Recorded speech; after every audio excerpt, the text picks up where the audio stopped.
Assalamu alaikum and welcome to 5 Talking Points by Jim Armar. आज के post match show में हम बात करेंगे पाकिस्तान और बांग्लादेश के मैच के बारे में। हमने देखा कि Pakistan was able to get Bangladesh out on 193 all out और उसके बाद में पाकिस्तान ने काफ़ी रिलेटिवली आसानी से ये जो स्कोर था, ये टारगेट था, चेस किया। पाकिस्तान का ये पहला सुपर 4 का मैच था, लेकिन किसी भी टीम का ये आखिरी मैच था पाकिस्तान में। पाकिस्तान की जो लेग है वो अब खत्म हो चुकी है and this match was in Gaddafi stadium Lahore. अब इसके बारे में डिटेल में हम डिस्कशन करेंगे अपने पैनलिस्ट से, जो है Wahab Riaz, former international Pakistani cricketer, Rahul Rawat जो इंडिया के काफ़ी बड़े स्पोर्ट्स जर्नलिस्ट हैं, एंड अब्दुल गफार जो पाकिस्तान के बड़े स्पोर्ट्स जर्नलिस्ट हैं। Welcome everyone to 5 talking points. आज हम बात करेंगे पाकिस्तान और बांग्लादेश के दरमियान जो अभी मैच हुआ है, उसमें पाकिस्तान ने बहुत ही शानदार परफॉर्मेंस की है। उसमें उन्होंने, इवन दो ये बैटिंग पिच थी, लेकिन इस पे उन्होंने बांग्लादेश को 193 पर ऑल आउट कर दिया था और आई थिंक काफ़ी रिलेटिवली ईजिली चेस भी की है। तो बात करते हैं कि, और इन्हीं पिचेस पे बल्कि जो श्रीलंका और अफगानिस्तान की टीम्स थी, उन्होंने बहुत हाई स्कोर्स बनाए थे। तो अगर हम इस पर्सपेक्टिव से देखें कि पाकिस्तान ने काफ़ी बांग्लादेश को रिस्ट्रिक्ट किया इसी पिच पे, तो ऑब्वियसली इनके लिए बहुत बड़ा कॉन्फिडेंस बूस्टर होगा। लेकिन अब ऑब्वियसली जो मैचेस हैं वो श्रीलंका के पिचेस पे होंगे। तो अगर हम इस नज़रिए और इस पर्सपेक्टिव से देखें तो पाकिस्तान की आज की परफॉर्मेंस और जो उनकी फ्यूचर परफॉर्मेंसेस होंगी एशिया कप में, उसके बारे में वहाब भाई आप क्या कहेंगे इस पर्सपेक्टिव से कि पाकिस्तान का जो कॉन्फिडेंस है? देखिए, मेरा ख्याल है कि पाकिस्तान के लिए अच्छा हुआ कि ये मैच जीत गए हैं और ऑब्वियसली अभी तक जिस तरह हमने देखा है कि थ्रू आउट इस एशिया कप में पाकिस्तान की जो परफॉर्मेंस है वो काफ़ी बेहतर रही है।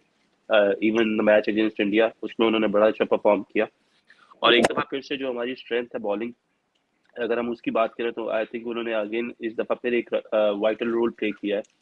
और hats off to Haris Rauf, जिस तरीके से वो आए, और ऑब्वियसली शाहीन और नसीम ने ऊपर से आपको ब्रेक थ्रू जरूर दिए थे, लेकिन हमने पहले भी ये देखा था कि इंडिया के खिलाफ भी जब 4 आउट किए थे उसके बाद कंसिस्टेंटली विकेट लेने में पाकिस्तान जो था वो थोड़ा नाकाम रहा, जिसकी वजह से इंडिया ने 270 के करीब स्कोर कर दिया। सो आई थिंक ये एक अच्छा स्टार्ट था। ऑब्वियसली बांग्लादेश के लिए टूर्नामेंट इतना अच्छा एज नहीं गया जिस तरीके से हमने देखा। वो यहाँ पे सिर्फ और सिर्फ अफगानिस्तान से मैच जीते, वो भी एक बड़ा टफ मैच था। अगर पूरे 50 ओवरों अफगानिस्तान को खेलने होते तो शायद बांग्लादेश को वो ये मैच हरा देते, लेकिन ओवरऑल देखा जाए तो पाकिस्तान टीम इस वक्त अच्छी क्रिकेट खेल रही है। थोड़ा सा उनके ऊपर जो है जो प्रेशर है वो फ़खर का है, क्योंकि फ़खर रन नहीं कर रहा, बट आई बिलीव के जिस तरह की उसकी कैपेबिलिटी है, आई think he will be very crucial in the coming games और इंशाल्लाह ही विल परफॉर्म वेल। लेकिन वहाँ भाई अगर हम बात करें पिच की, तो ऑब्वियसली अब पिच गद्दाफी स्टेडियम की नहीं होगी या पाकिस्तान की नहीं होगी, अब श्रीलंका में स्विच हो रहे हैं मैचेस, तो ऑब्वियसली पिच मैटर करता है। तो ये जो कॉन्फिडेंस बूस्टर रहा है पाकिस्तान के लिए, पिच के अगर आप पर्सपेक्टिव में देखें तो आपको क्या लगता है पाकिस्तान की परफॉर्मेंस कैसे रहेगी श्रीलंका में? देखिए, गद्दाफी में हमने हमेशा देखा कि हाई स्कोरिंग गेम्स हुई हैं और ऑब्वियसली पाकिस्तान क्योंकि अपनी होम कंडीशंस में खेलते हैं तो उसका तो हम लोगों को बहुत आइडिया कि पिच कैसा प्ले करेगा, कैसा नहीं खेलेगा। इन्हीं विकेटों के ऊपर हम लोगों ने पीएसएल भी खेली है, सो उसका एक एडिट एडवांटेज था पाकिस्तान के पास। और जिस तरीके से बॉलर्स ने आज बॉलिंग की, आई थिंक उनको बहुत क्रेडिट जाता है, क्योंकि विकेट में कोई ज़्यादा मुश्किल नहीं थी। अच्छा बैटिंग ट्रैक था, शॉट्स अच्छे लग रहे थे, ऑन द अप खेला जा रहा था। तो आई थिंक जब थ्रू द लाइन और ऑन द अप खेला जाए तो इसका मतलब है कि जो बैट्समैन है वो बहुत ज़्यादा कमांडिंग पोजीशन में रहते हैं, लेकिन बॉलिंग ने एक दफ़ा फिर से एक अच्छा प्रेशर मेंटेन किया उनके ऊपर और विकेट ली। ऑब्वियसली अब हमें कोलंबो जाना है। एक चीज़ पॉजिटिव थी कि कोलंबो में जो अभी हम देखा, कैंडी में तो नया बॉल स्विंग होता है, कोलंबो में भी नया बॉल जो है वो स्विंग होता है, सीम होता है, और आई थिंक वो भी पाकिस्तान को सूट करेगा। आई जस्ट थिंक कि अब इनको थोड़ा सा बैटिंग पे, क्योंकि अभी तक उस तरीके से बैटिंग के ऊपर जो है वो प्रेशर नहीं आया, सो बैटिंग को जो है वो हमने देखना है कि वो किस तरीके से परफॉर्म करती है श्रीलंका में। बिल्कुल। गफार भाई आप मुझे बताएं कि अगर हम पिच के बारे में ही बात करें कि पाकिस्तान को कॉन्फिडेंस बूस्टर तो मिला है, लेकिन अब पिच ऑब्वियसली चेंज हो जाएगी, तो उस पर्सपेक्टिव से आपकी क्या राय है? देखिए, पाकिस्तान का जो पेस अटैक है, जिस तरह भारत के खिलाफ मैच में हमने बहुत अच्छी बॉलिंग की टॉप ऑर्डर के खिलाफ, आज भी वैसे ही हुआ। इंटरेस्टिंग मूव थी भारत पाकिस्तान की जो हमने फ़हीम अशरफ को टीम में शामिल किया, लेकिन लेट इंक्लूजन है, 2 साल बाद टीम में वापसी हुई, तो कहीं ना कहीं ऐसे लगता है कि जो वर्ल्ड कप स्क्वाड है उसमें कहीं ना कहीं आपको एक लेट एक सरप्राइज एंट्री शायद फहीम की मिल सकती है। हालांकि नवाज और उसामा मीर जो है वो बड़े हॉट कंटेंडर हैं, क्योंकि स्पिनर्स को वहां पर आपकी जरूरत पड़ती है।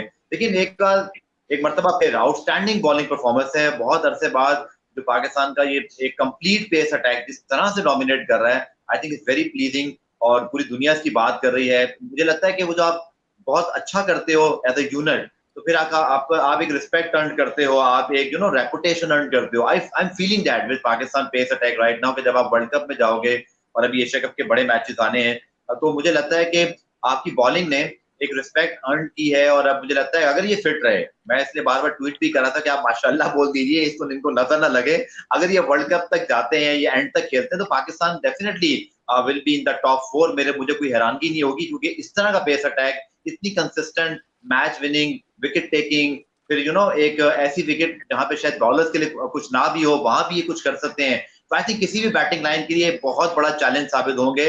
बट पाकिस्तान की बैटिंग को भी इसको सपोर्ट करना पड़ेगा। जैसे वहाब भाई ने कहा कि इनका 2 टेस्ट बैटिंग का भी बाकी है, और वही पाकिस्तान का असल इम्तिहान भी होगा।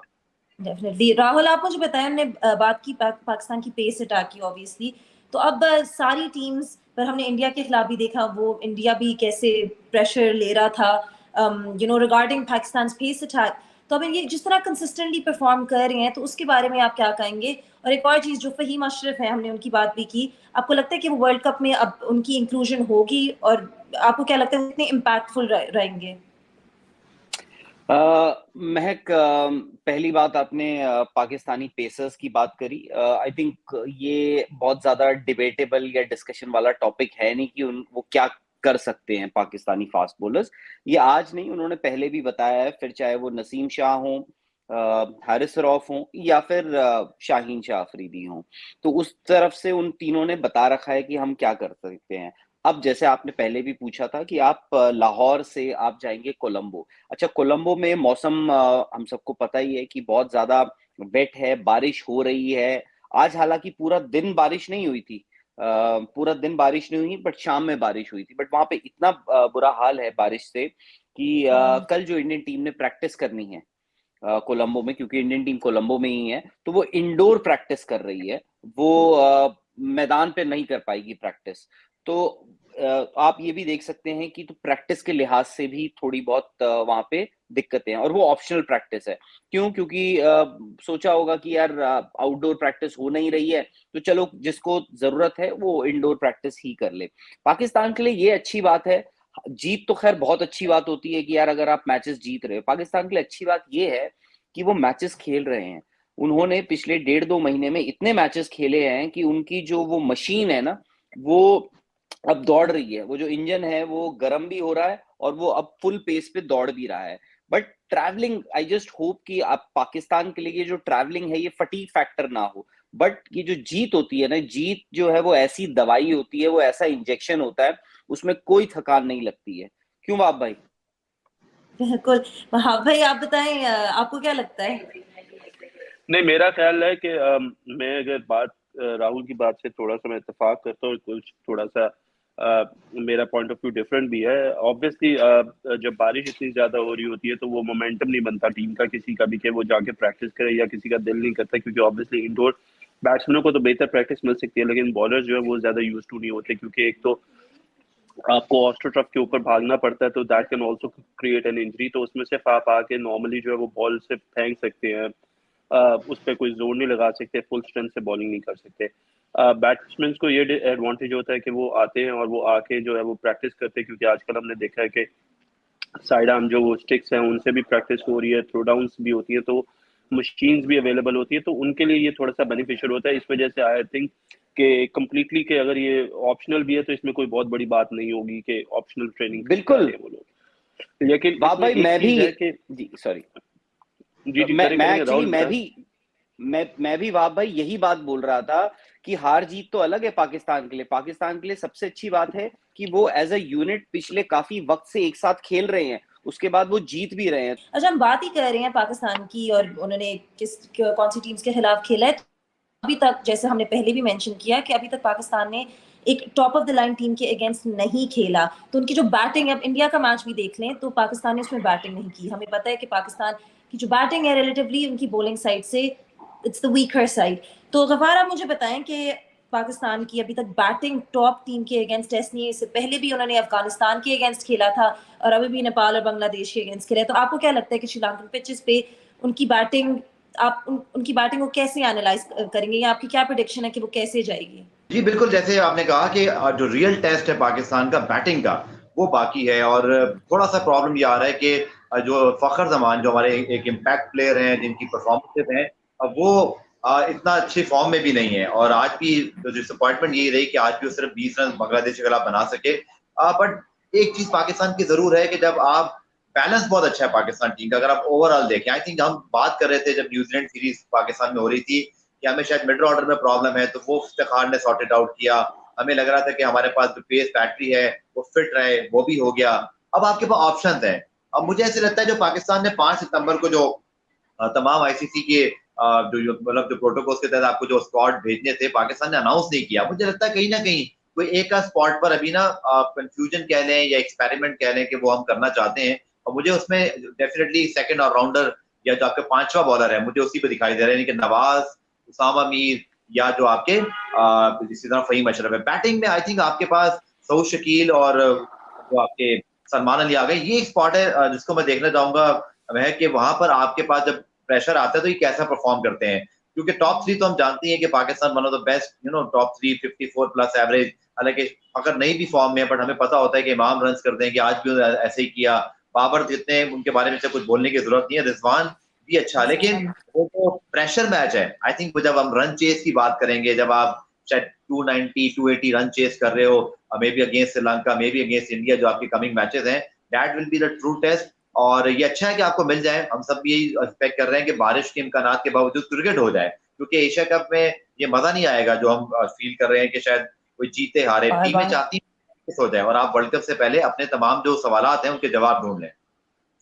बिल्कुल, डेफिनेटली रेन डेफिनेटली डिसरप्ट कर रहा है मैचेस को, जो कोई भी टीम नहीं चाहती।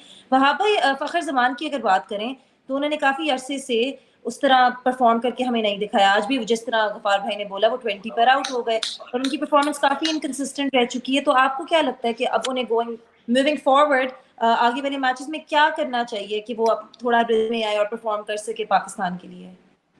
देखिए, फ़खर से आप लोग हमेशा यही एक्सपेक्ट कर सकते हैं कि या तो वो फुल थ्रॉटल पे खेलेगा और एक out of the box extraordinary innings खेल जाएगा, या फिर हम ये एक्सपेक्ट करेंगे कि वो जल्दी आउट होगा। Fakhar is somebody who is going to play his shots, और अगर आप उसको उस चीज़ पे रिस्ट्रिक्ट कर देंगे तो आई थिंक उसकी बैटिंग जो है वो बिल्कुल खत्म हो जाएगी। आई नो कि ये अच्छा टाइम नहीं है फ़खर के ऊपर, everybody wants him to score runs, लेकिन I think he is the key player for Pakistan. दुनिया की कोई भी बॉलिंग हो, जितनी मर्जी अच्छी बॉलिंग हो, मेरा ख्याल है फ़खर एक ऐसा डिस्ट्रक्टिव बैट्समैन है जो हमेशा टैग कर सकता है। और एज अ बॉलर अगर आप फ़खर को बॉलिंग करें तो आप ये एक्सपेक्ट करते हैं और ये आपके ज़हन में होता है कि यार ये मुझे चार्ज करेगा या ये मुझे जल्दी मेरे ऊपर रन्स करने की कोशिश करेगा। तो आई बिलीव कि जो फ़खर है वो क्या कहते हैं, इस वक्त उसका आई think he is not performing that well, लेकिन आई थिंक उसको इसी तरीके से खिलाना चाहिए, उसे कॉन्फिडेंस देते रहना चाहिए, क्योंकि इन द कमिंग डेज मुझे ये लगता है कि he will be the major difference Pakistan team में, जो कि ऊपर से पाकिस्तान को रन्स करके देगा और पाकिस्तान की इनिंग्स को बिल्ड करेगा। राहुल, क्या आप अग्री करते हैं वहाब भाई की बात से कि इवेंचुअली फ़खर फॉर्म में आके रन स्कोर अपनी जिस तरह वो खेलते हैं, जो हमने उनको पास में देखा भी है, तो वो उस तरह फॉर्म में आके परफॉर्म करना शुरू कर देंगे? बिल्कुल। देखिए, पाकिस्तान ने क्या किया है, पाकिस्तान ने फ़खर ज़मान पे एक दाव खेल रहे हैं। वो दाव क्यों, और ये अच्छी बात है, ये एक बड़े प्लेयर और एक बड़ी टीम की पहचान होती है कि वो जल्दी पैनिक नहीं करते। उन्होंने कहा है ये इम्पैक्ट प्लेयर है, फ़खर ज़मान इम्पैक्ट प्लेयर है, जिस दिन ये चलेगा उस दिन ये मैच जिताएगा, इसका ऐसा इम्पैक्ट होता है, वो है। बट किसी भी बड़े मैच पे जाने से पहले या फिर कुछ भी है, मैं चाहूंगा कि भाई अगर मैं इस टीम में इंडियन ड्रेसिंग रूम में बैठा हूं या किसी भी ड्रेसिंग रूम में बैठा हूं, मैं चाहूंगा कि फ़खर ज़मान के रन ना आए, क्योंकि चाहे जो मर्जी कहो, बिना रन के अगर आप आ रहे हो, आपका कॉन्फिडेंस वो नहीं रहता, आपके पास वो कॉन्फिडेंस नहीं होता है, आपकी फॉर्म वो नहीं होती है, तो आपके मन में कुछ सवाल होते हैं, आपके मन में डाउट्स होते हैं। जब एक बॉल आती है, एक हाफ वॉली भी आएगी, तो आप सोचोगे कि मार दूं पूरा, चला जाऊं आगे ड्राइव, या छोड़ दूं, या छोटा पैर निकालूं। तो फ़खर ज़मान, और ऐसा नहीं है कि फ़खर ज़मान खराब लगे हैं, कुछ कुछ मैचेस ऐसे आए हैं जहां पे उनको अच्छी शुरुआत मिली। आज अगर आप देखें, उनका एक स्लिप में बहुत जल्दी कैच छूट गया, उसके बावजूद वो अपनी इनिंग्स को आगे नहीं बढ़ा पाए, उसके दोबारा उन्होंने वो आउट भी हो गए। तो फकर जमान फिर भी मैं ये कहूंगा कि पाकिस्तान की सिलेक्शन या फिर पीसीबी मैनेजमेंट का, इस टीम की, पाकिस्तान टीम मैनेजमेंट की, इस मामले में दाद देनी पड़ेगी कि उन्होंने एक मैच विनर को पहचाना है और वो मानते हैं। अब देखिए, दूसरी बात ये भी है कि फकर जमान पे आई डोंट नो बहुत ज्यादा ना लाइमलाइट भी नहीं है, डिस्पाइट द फैक्ट कि उनकी फॉर्म अच्छी नहीं चल रही है, रन इतने नहीं आ रहे हैं, लोग बात कर रहे हैं कि जी हमारा मिडिल ऑर्डर में ये दिक्कत थी। आप मैच जीत रहे हैं ना, कभी कभार क्या होता है जब मैच जीत रहे होते हैं, ये छोटी छोटी चीजें या फिर ये बड़ी बड़ी चीजें भी जो हैं ये ओवर शैडो हो जाती हैं आपकी जीत से। तो ये अच्छी बात है, फकर जमान इस वक्त उतना प्रेशर फील नहीं कर रहे होंगे कि यार मेरी वजह से कोई मैच हार गया। But come the big day Fakhar को ये भी देखना होगा कि उनकी उनसे बहुत सारी उम्मीदें हैं। प्लस इमाम उल हक, देखिए इमाम उल हक का क्या होता है, स्ट्राइक रेट हमेशा सवालों के घेरे में रहता है। उसका एक रीजन कभी कभार ये भी माना जा सकता है, अगर फकर के रन नहीं आ रहे तो सामने वाले बैट्समैन को ये भी देखना होता है कि यार अब मुझे इनिंग्स बिल्ड करनी है, हम एक विकेट तो खो ही चुके हैं, now we can not afford कि हम एक और विकेट खो जाए। तो उसके बाद आपका सीधे मिडिल ऑर्डर एक्सपोज हो गया, उसमें बाबर आ गए, अगर द मोमेंट बाबर आ गए तो फिर आपका जो लोअर मिडिल ऑर्डर है वो बहुत ज्यादा उसमें इतना एक्सपीरियंस नहीं भरा है। मैं मानता हूं डेप्थ है आपकी बैटिंग लाइनअप पे, पर क्या वो उसमें ये काबिलियत है कि वो 270 80 90 चेज कर देगा? हालांकि आपको कोलंबो में हो सकता है वो स्कोर ना मिले, बट जब आप इंडिया आएंगे ऐसी सिचुएशन में, इंडिया में आपको ऐसी विकेटें मिलेंगी, आपको पाटा विकेटें मिलेंगी जहां पे आपको रन बनाने पड़ेंगे।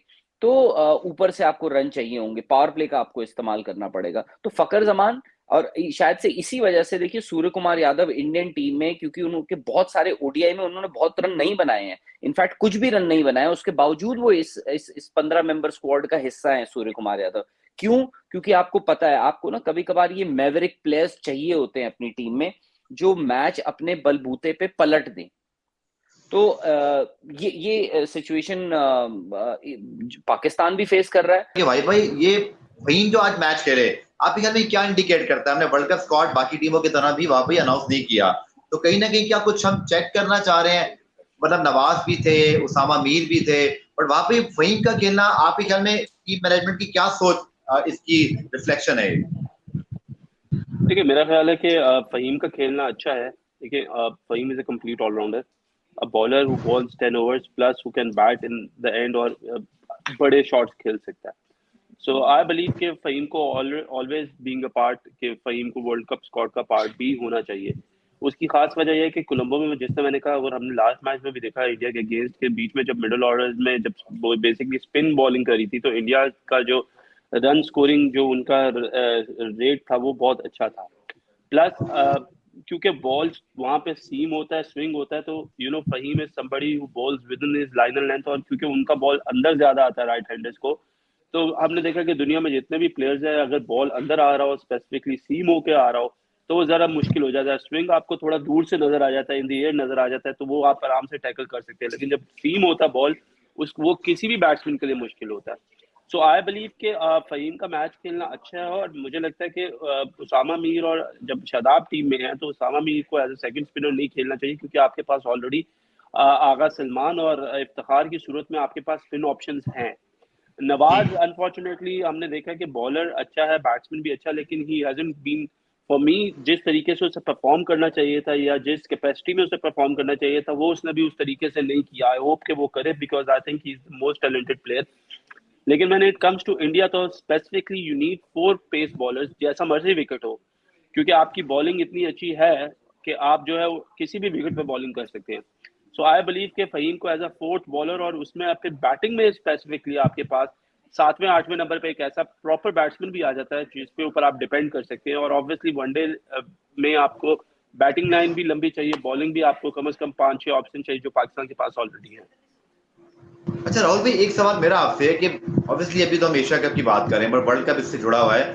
आप कैसी पिचेस एक्सपेक्ट कर रहे हैं? मतलब कि हमने देखा कि दुनिया की सारी टीमों ने, यहाँ तक कि भारत ने भी शार्दुल ठाकुर, अक्षर पटेल, जडेजा, और आपने देखा कि अश्विन और चाहल को जगह नहीं मिली, हालांकि वो बहुत अच्छे स्पिनर हैं।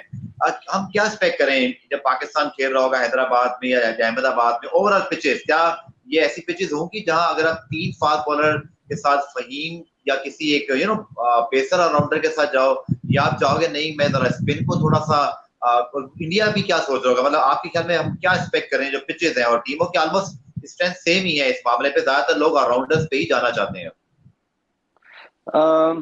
गफार भाई, विकेटें आपको अच्छी मिलेंगी, विकेटें आपको बैटिंग फ्रेंडली मिलेंगी। स्पेशली देखिए, कुछ ऐसी विकेटें हैं, जैसे आप चेन्नई चले जाए, दिल्ली चले जाए, वहां पे ऐसी विकेटें हैं जहां पर आपको थोड़ा ना वो ट्रेडिशनल विकेटें भी होती, क्योंकि आप बेसिक जो नेचर है इतने सालों से जो चला आ रहा है वो बदलेगा नहीं। Lucknow, I don't think Pakistan Lucknow खेल रहा है, लखनऊ में आई थिंक पाकिस्तान नहीं खेल रहा है। तो ये है कि कुछ ऐसी विकेटें, अदरवाइज अगर आप ओवरऑल देख लीजिए, ईडन गार्डन्स कैलकाटा में आप खेल रहे हैं, कोलकाता में, तो वहां पे ये है कि वहां पे आपको आपके फास्ट बॉलर्स को मजा आएगा गेंदबाजी करने में, क्योंकि पहले ये कोलकाता जो ईडन गार्डन्स की विकेट थी ये अलग थी। बट सौरव गांगुली सीएबी के प्रेसिडेंट बने थे काफी सालों पहले, बीसीसीआई प्रेसिडेंट बनने से पहले, तो उन्होंने ये किया कि भाई कलकत्ता में हमें ऐसी विकेटें देंगे हम जहां पे फास्ट बॉलर्स को मदद मिलेगी। मुझे याद है काफी सालों पहले श्रीलंका जब यहाँ पर आई थी, एक मैच ऐसा हुआ था कि वो आधे से ज्यादा मैच में बारिश ही हुई थी, बट उसके बाद भी वो जो रिजल्ट है वो आने में, मतलब बस ऐसा लगा था कि रिजल्ट ही आ जाएगा, उसके बावजूद इतने दिन आपने खो दिए थे बारिश की वजह से। तो विकेटें आपको बैटिंग फ्रेंडली ही मिलेंगी होपफुली। कुछ कुछ जगह है जहाँ पे ये है कि जैसे आप चेन्नई चले जाए, हालांकि इस बार आईपीएल में जो हमने देखी चेन्नई की विकेटें, वहां पे खूब रन आए हैं, 200 रन पार हुए थे आईपीएल में यहाँ पर। तो विकेटों की आप चिंता मत कीजिए। आई थिंक यहाँ से क्योंकि आपने श्रीलंका में इतना वक्त बिता दिया है पाकिस्तान टीम ने, तो आई थिंक वो तैयारी कर रही है कि उनको इंडिया में भी ऐसी स्पिन फ्रेंडली विकेटें मिले। बट ऐसा जरूरी नहीं है कि आपको ऐसी ही विकेटें मिले। तो इस केस में क्या है, अगर आपके पास गेंदबाज अच्छे हैं, अगर आपके पास गेंदबाज अच्छे हैं जहां पे बैटिंग फ्रेंडली विकेटों पे, तो वहां हो सकता है कि गेंदबाजी जो है that can actually make the difference. जिसके पास बेहतर गेंदबाज हो वो इन बैटिंग फ्रेंडली विकेट्स पे फर्क डाल दे। तो सॉरी, वहां पे थोड़ा सा टेक्निकल इशू आ गया था, बट आई एम बैक। अच्छा, तो जो एक चीज मैं छेड़ना चाहती हूँ वो है इफ्तिखार अहमद। काफी डिबेट चल रही थी कि आपने इफ्तिखार अहमद को बॉलिंग नहीं कराई, आप उनको टेस्ट आउट करते इंडिया के खिलाफ, लेकिन आज हमने देखा कि उन्होंने ओवर्स कराए और उन्होंने एक विकेट भी हासिल की। तो इफ्तिखार अहमद के बारे में आपकी क्या राय होगी? सबसे पहले गफार मैं आपसे पूछती हूँ। देखिए, आई थिंक जो उन्होंने रीसेंट राइज किया है और one of the T20 inning बड़ी अच्छी थी, और सीजन डोमेस्टिक परफॉर्मर कभी लेट डाउन नहीं करता। मैं इस बात का बड़ा हामी हूँ कि जो रिजवान की आप मिसाल देख लें, इफ्तिखार भी इसी तरह है, तो शकील लॉट ऑफ रन, और जब आप ऐसे बैट्समैन को लाते हो जिससे बहुत वक्त गुजारा होता है विकेट पर, आई थिंक उन्होंने साबित किया कि उनको सिर्फ चंद एक इनिंग या मैचेस चाहिए थे और उन्होंने अपना आप दिखाया कि वो कितने टैलेंटेड हैं। और आई थिंक मुझे थोड़ी हैरानगी हुई थी जब ईशान किशन जो लेफ्ट हैंडर हैं वो अच्छी बैटिंग कर रहे थे और हमने इफ्तिखार को नहीं उसने ज्यादा बॉलिंग कराई या लेट लेकर आए। लेकिन आज हमने देखा कि जब लेफ्ट हैंडर आए तो ना सिर्फ बॉलिंग दी बल्कि उनको आउट भी इफ्तिखार ने कर लिया। He is a very fine utility cricketer. और वहाब भाई की बात से मैं एग्री करता हूँ कि अगर आप बहुत लकी हैं कि आपके पास दो मिडिल ऑर्डर के सॉलिड बैट्समैन बॉल कर सकते हैं, स्पिन कर सकते हैं इंडिया में, ये आपके कैप्टन को लग्जरी देता है और आपकी मैनेजमेंट को कि शायद आप एक एक्स्ट्रा फास्ट बॉलर या बैट्समैन की तरफ भी जा सकते हो। इस केस में पाकिस्तान को फहीम अशरफ को खिलाने में आसानी हो गई, बिकॉज हमें मालूम था कि अगर शादाब खान की जगह हमें कोई एक दो ओवर स्पिन के चाहिए हो या हमें वेरिएशन चाहिए हो तो हमारे पास ऑफ स्पिनर मौजूद है। सो आई थिंक इफ्तिखार, शायद बहुत सारे लोग अभी उनको उतना हाई रेट ना कर रहे हो, बट ही इज समवन जो सरप्राइज कर सकते हैं टीमों को, जो कि एक हारा हुआ मैच जितवा सकते हैं, जो मैच फिनिश करने वाली एबिलिटी उनके अंदर है। फिर बहुत ज्यादा टीमों ने उनको देखा नहीं है, उनके बारे में जानते नहीं है। तो मुझे लगता है कि इफ्तिखार अहमद ने जैसे कहा था ना, वो बहुत बड़े बड़े छक्के मार सकते हैं मेलबर्न में, और उन्होंने करके दिखाया था। आई थिंक वो बहुत बड़े बड़े मैचेस जो है वो आपको चेस भी करवा सकते हैं। He is a potential match winner for Pakistan. Definitely, I think under pressure भी वो जिस तरह प्रेशर को हैंडल करके बहुत अच्छी तरह परफॉर्म करते हैं, is a very well rounded player. Wahab भाई, आप बताएं कि इफ्तिखार अहमद की बात करें तो आपको क्या लगता है कि श्रीलंका की पिचेस में इस एशिया कप में उनका क्या इम्पैक्ट रहेगा? अगर उनकी बॉलिंग के बारे में बात करें, आज जिस तरह उन्होंने विकेट भी ली है। देखिए, इफ्तिखार की अगर हम बात करें तो देखें, ऑब्वियसली उसने ये जो लास्ट इनिंग्स जिसमें उसने स्कोर किया है वो बहुत अच्छा खेला है। लेकिन थोड़ा सा मैं थोड़ा सा गफार की भाई की बात से इसलिए थोड़ा सा सहमत नहीं हूँ, क्योंकि अगर देखिए बांग्लादेश के खिलाफ जो हमने आज बॉलिंग की है हमने, तो हम 4-5 आउट कर चुके थे, उसके बाद हमने इफ्तिखार को इंट्रोड्यूस करवाया। तो उस वक्त कोई ऐसा एडिशनल प्रेशर नहीं था, और हम इफ्तिखार को इसलिए नहीं लेकर आए थे कि हमें वहाँ पे ज़रूरत थी इफ्तिखार को बॉलिंग करवाने की, लेकिन आज हमने उससे करवाई। लेकिन जब मैच इंडिया के अगेंस्ट था, उसमें जब हमने 4 आउट किए हुए थे और उस वक्त जब ईशान किशन खेल रहे थे, उस वक्त हमने उससे बॉलिंग नहीं करवाई। सो देखिए, ये थोड़ा सा ओपिनियन मेरा इसलिए थोड़ा सा जो एज अ कैप्टन आपने एक डिसीजन लेना है कि आपने कब किसको बॉलिंग करवानी है। हमने देखा कि आगा सलमान को बॉलिंग करवाई, लेकिन उसको बॉलिंग नहीं करवाई, लेकिन आज आगा सलमान ने भी बॉलिंग की और इफ्तिखार ने भी बॉलिंग की। सो आई थिंक बाबर को थोड़ा सा जो है वो मेंटली थोड़ा सा और स्ट्रॉन्ग यहाँ पे खेलना पड़ेगा कि उसको कौन सा बॉलर किस बैट्समैन के अगेंस्ट लगाना है। क्या अगर आपको पार्टनरशिप ब्रेक करनी है तो एट टाइम्स आपको चांस लेना पड़ता है, आपको अपना मेन बॉलर नहीं, आपको पार्ट टाइम बॉलर लेके आना होता है।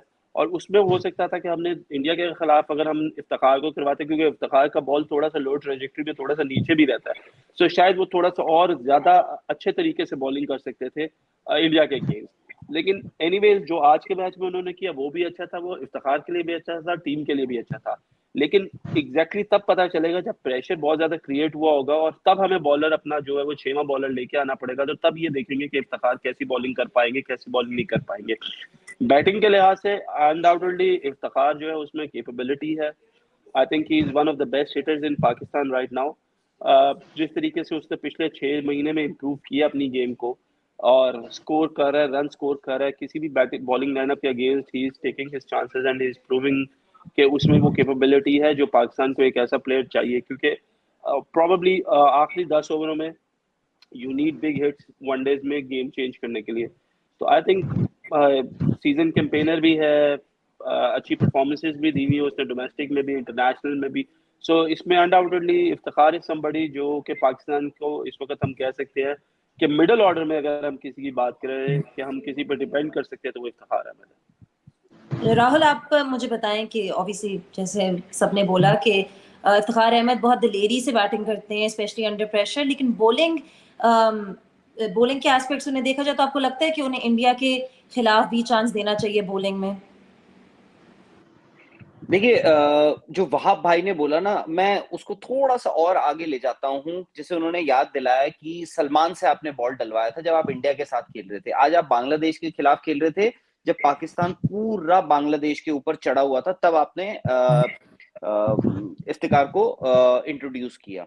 तो उसमें ये भी बताता है कि आपके कप्तान का उस पर्टिकुलर बॉलर पे कितना कॉन्फिडेंस है। देखिए, जब वहां पे मैच फंसा हुआ था तब आपने सलमान को आगे लगाया, आपने इफ्तिकार को नहीं लगाया। आज जब सिचुएशन ऐसी थी, आपको पता था you could have taken it relatively थोड़ा इजी, आप ले सकते थे, तो आपने दोनों को डाल दिया।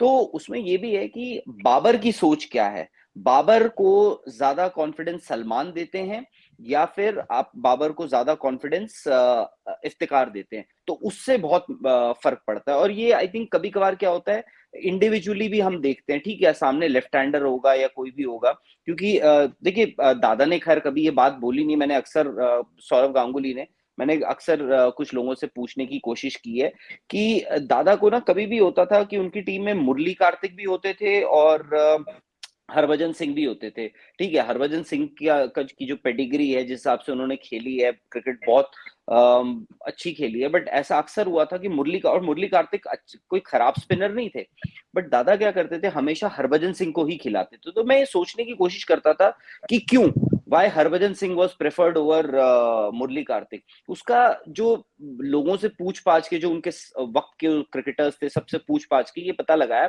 कि बिकॉज दादा जब हरभजन को खेलते थे ना नेट्स में, तो उनको compare to Murali Kartik, of course Murali Kartik के लिए बॉल अंदर भी आएगा उनका, वो इजी होगा रिलेटिवली, तो वो उनको इजी पड़ते थे खेलने में।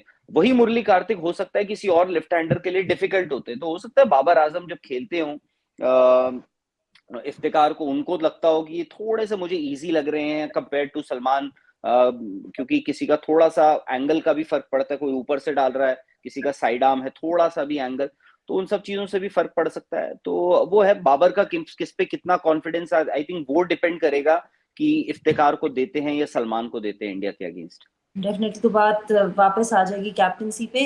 वहाब भाई, हमने देखा कि आज भी पाकिस्तान ने अपना जो प्लेइंग 11 स्क्वाड था वो अनाउंस कर दिया 20 घंटे पहले। तो आपको लगता है अभी इनकी एक रूटीन रहेगी कि वो पहले ही अपने प्लेयर्स की अनाउंसमेंट कर देंगे? देखिए मेरा ख्याल है कि ये तो एक अच्छी चीज़ है कि आप जो है वो मैच से एक दिन पहले अपनी जो स्क्वाड है वो अनाउंस कर देते हैं कि किन कौन से आपके प्लेइंग 11 है। रिसेंटली हमने देखा है कि ये बहुत इश्यूज थे कि लड़के जो है वो ग्राउंड में जाके उनको नहीं पता होता था कि वो मैच खेल रहे हैं या नहीं खेल रहे। तो at least now you are giving them the time to prepare mentally as well कि वो लोग मैच खेल रहे हैं और उनकी क्या स्ट्रेटेजी होगी और जिस टीम के अगेंस्ट खेल रहा है उनका रोल क्या होगा। तो ये तो अच्छी चीज़ है कि एक दिन पहले उनको ये सारी चीज़ों का पता है कि which is really good. I think it's a good step और ये होना चाहिए कि एटलीस्ट आपके प्लेयर्स को पता होना चाहिए कि कौन खेल रहा है कौन नहीं खेल रहा।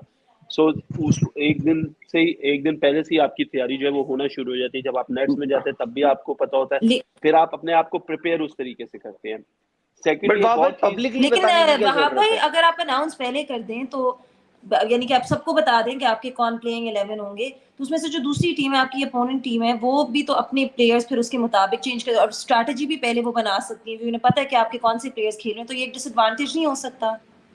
देखिए महक, अगर आपने किसी को बहुत ज्यादा सरप्राइज करना है तो तभी आप जो है वो टीम जो है लेट अनाउंस कर देंगे तो उसका कितना को फर्क पड़ेगा कि दूसरी टीम में सिर्फ एक आधी चेंज हो जाएगी कोई।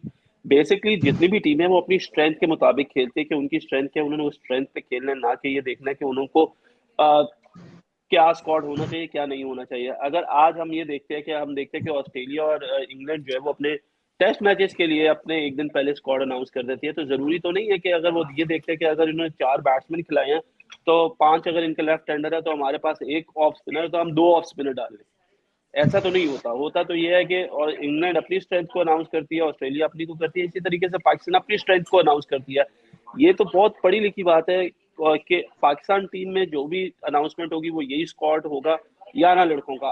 बहुत एक चेंज हुआ तो आज हमने देखा कि फहीम अशरफ खेल रहे हैं। यही मशरूम बिल्कुल जो इंक्लूड हो गए मेजर थे। चेंज हो सकता जो मेजर नहीं, चेंज आ बोले सकता है बोले। पाकिस्तान की टीम में वो सिर्फ ये आ सकता है कि अभी हम इफ्तिखार और सलमान अली आगा की बात करें।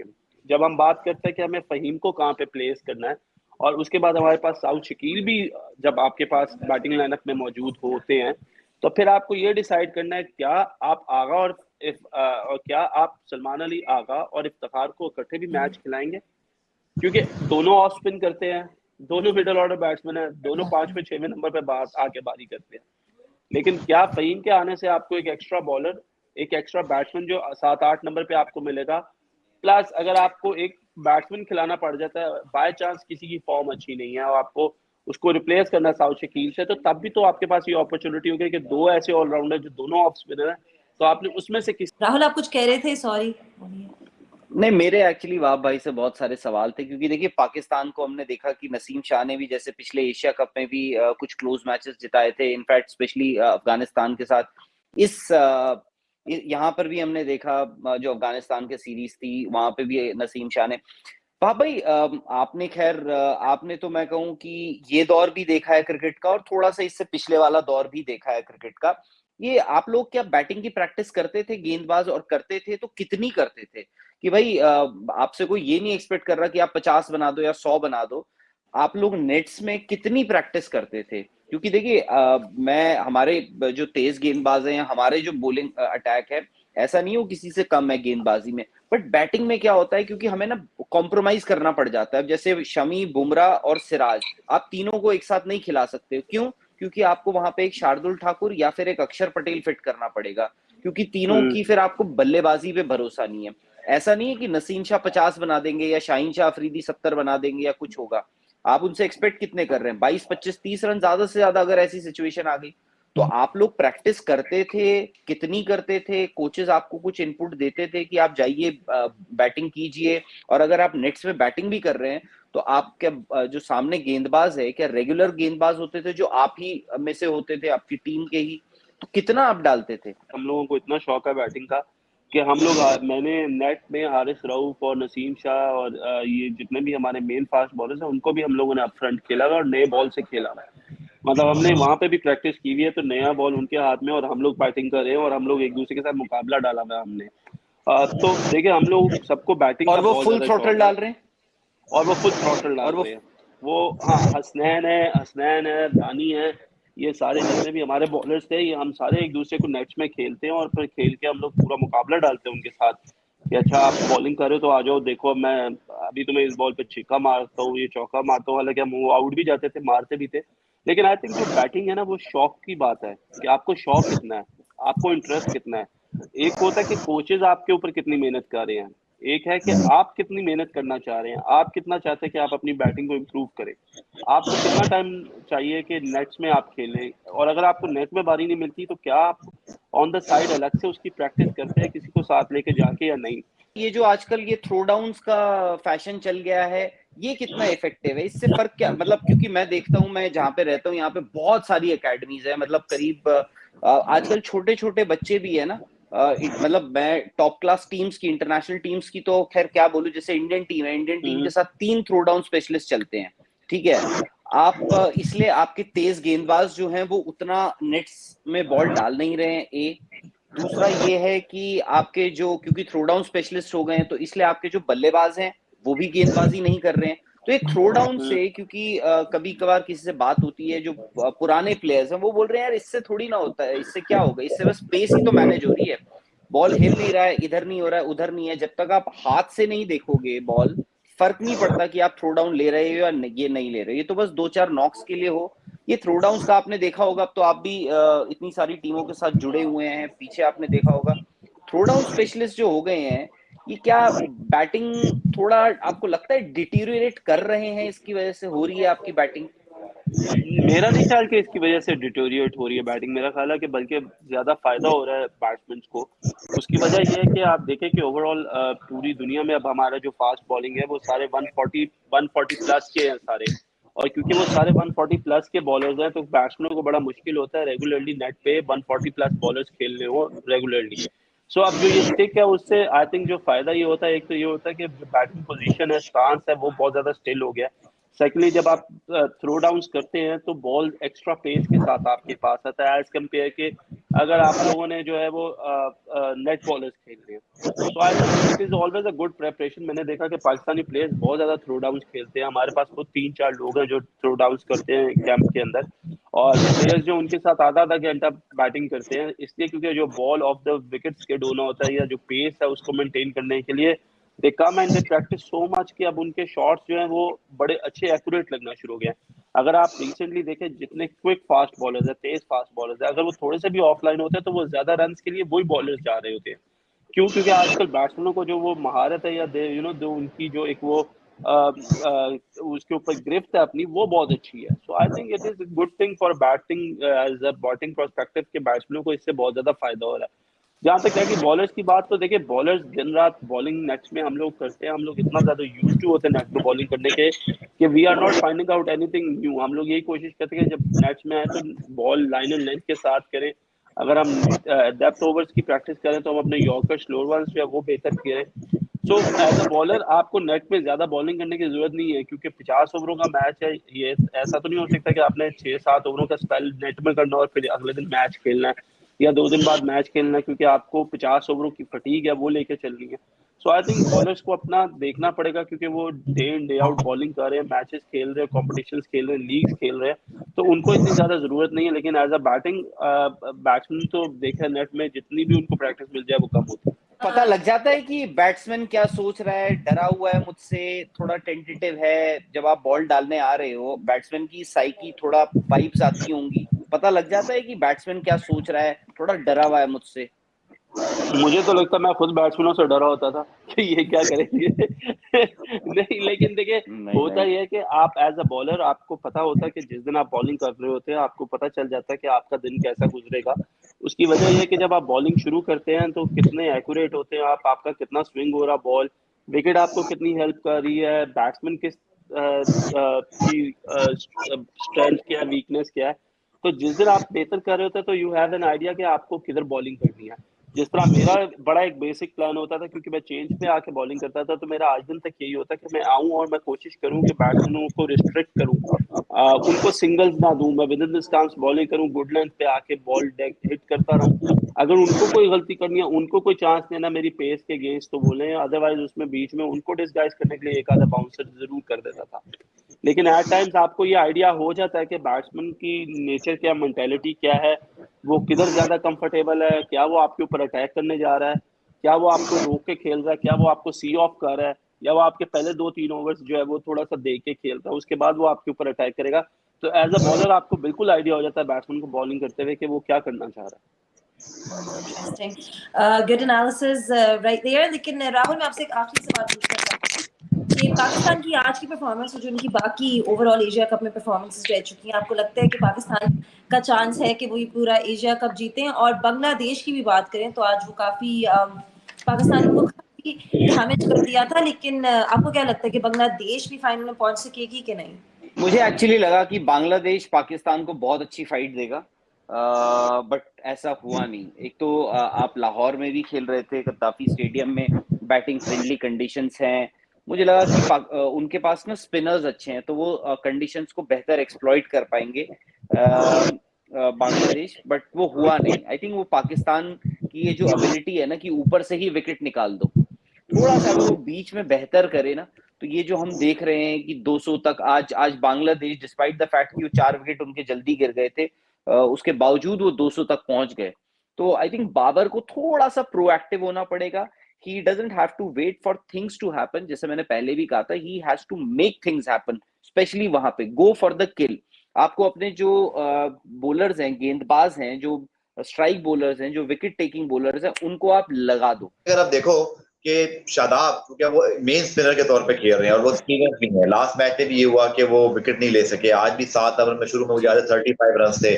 तो थोड़ा सा ये भी एक प्रॉब्लम हो रहा है बाबर को कि उनको कहीं ना कहीं कप्तान की तरह अपने मेन स्पिनर को तो लाना है, बट मेन स्पिनर अगर विकेटलेस जाएगा लगातार 2 मैचों में, बिल्कुल तो मुझे लगता है कैप्टन के लिए भी वो एक फ्रस्ट्रेटिंग है। उसके बाद वो सेकंड प्लान बी पर आता है। थोड़ा सा मुझे लगता है यहाँ शादाब को चिप इन करना ही होगा। गफार भाई, बिल्कुल आपने शायद से you may have hit the nail on its head. देखिए, लेग स्पिनर है, रिस्ट स्पिनर जो होता है, is always an attacking option, he is always a wicket taking option. अगर आपका रिस्ट स्पिनर आपको विकेट नहीं ले रहा है, देयर विल बी डेज जब रिस्ट स्पिनर, लेग स्पिनर जो है, क्योंकि रिस्ट स्पिनर जो है उसके लिए बॉल कंट्रोल करना थोड़ा सा मुश्किल होता है। इसीलिए हम शेन वॉर्न को इतना हाईली रेट करते हैं, क्योंकि वो तो बॉल के स्पॉट पे बॉल डाल देते थे। तो शादाब का आज भी मैं देख रहा था, चढ़े हुए थी टीम, उसके बावजूद उनका कंट्रोल वैसा नहीं था। कभी वो छोटी पड़ जा रही थी, कभी वो फुलर पड़ जा रही थी, ये है वो। तो वहां पे I think Shadab as vice captain also इस टीम का, उनसे थोड़ी सी एक्सपेक्टेशंस बढ़ती हैं। वो रिस्ट स्पिनर आपका क्या है, किसी दिन रन भी खाएगा, वो रनों के लिए भी जाएगा, but wrist spinner is always a wicket taking option. अगर शादाब बीच ओवर्स में विकेट नहीं ले रहे हैं, आप सोचिए आप हारिस रऊफ पे कितना ज्यादा डिपेंडेंट हो जाते हैं। और अगर खुदा ना खास्ता आपके लिए, अगर किसी दिन हारिस रऊफ का मैच या दिन अच्छा नहीं गया, आपने कहा कि आज आप रेस्ट कर लीजिए इस मैच में, क्योंकि आपने आगे 15-17 मैचेस और खेलने हैं, फिर आप क्या करेंगे? आप तो मतलब हो सकता है कि आपके बॉलर्स ऊपर से आपको विकेट भी दे दे, उसके बावजूद आपका मैच निकल जाएगा। इंडिया ने 270 तो बना ही दिए थे, एक वक्त पे लग रहा था 325 325 बना देगी इंडिया। तो वो वहां पे ये आपका एक वीक लिंक है, जहां पे शादाब को थोड़ा सा ना थोड़ा अपना गेम ऊपर करना पड़ेगा। डेफिनेटली। चले हम इसी डिस्कशन के साथ हमारी पाकिस्तान और बांग्लादेश की जो पोस्ट मैच एनालिसिस है वो भी खत्म करने जाते हैं। Thank you so much Rahul Rawat और अब्दुल गफार एंड वहाब भाई जो अभी थे, लेकिन आई थिंक उनका कोई शायद टेक्निकल इशू हुआ है इसलिए वो चले गए हैं, कि आप लोगों ने हमें ज्वाइन किया और हमें बहुत ही अच्छी तरह डिटेल्ड एनालिसिस दी इस मैच के ऊपर। Well, that's it with the post match show on the match of Pakistan and Bangladesh. हमने डिटेल में डिस्कशन की थी हमारे इन पैनलिस्ट के साथ, एंड आई होप आप सबको जो हमने डिटेल में एनालिसिस भी की थी वो आप सबको बहुत पसंद आई हो। There was a lot to learn from this discussion from a former cricketer, और साथ में उसकी जो opinions हमने दूसरों के भी लिए हैं। It was a very interesting show, but that's it for now and hopefully I will catch you all next time. Allah Hafiz.